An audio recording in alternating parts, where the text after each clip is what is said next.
बाद बिहार की मोदी सरकार ने एक बार केंद्रीय बजट 2025-26 में फिर से बिहार पर तोहफों की बरसात कर दी है। मखाना से लेकर आईआईटी, फूड टेक्नोलॉजी संस्थान से लेकर एयरपोर्ट तक का तोहफा दिया है। इस रिपोर्ट में जानिए बिहार को क्या क्या मिला।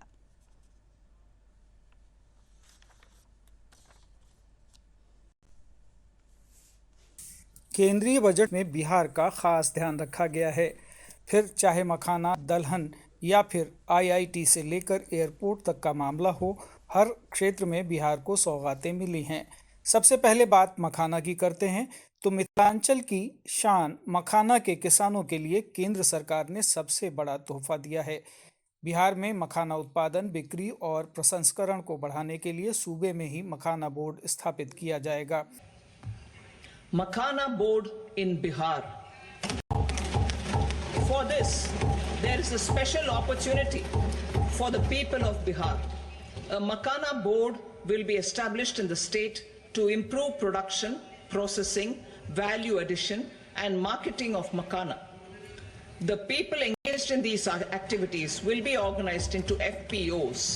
The board will provide hand-holding and training support to Makhana farmers and will also work to ensure they receive the benefits of all relevant government schemes.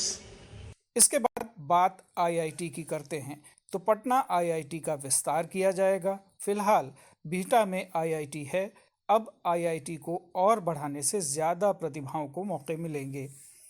Bihar में खाद्य प्रसंस्करण के लिए national institute of food technology संस्थान बनाया जाएगा, जिससे बिहार में उत्पादन के बाद कम मुनाफे के बजाय एक ही फूड क्रॉप से कई उत्पादों को बनाने में मदद मिलेगी। इससे किसानों को अपनी फसल की अच्छी कीमत मिलेगी। किसान क्रेडिट कार्ड से लोन की सीमा 3 लाख से बढ़ाकर 5 लाख रुपए कर दी गई है, जिससे किसानों को खेती में सामान खरीदने से लेकर बीज, खाद और यूरिया तक के लिए पूंजी की दिक्कत नहीं होगी। इससे किसानों का जीवन स्तर भी सुधरेगा।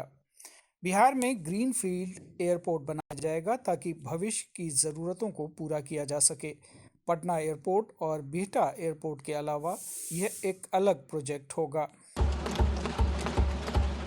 Greenfield airports will be facilitated in Bihar to meet the future needs of the state.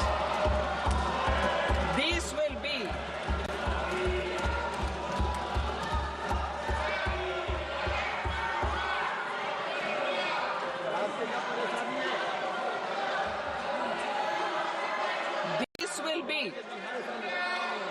will be in addition to the expansion of the capacity of Patna Airport and a brownfield airport in Bihta.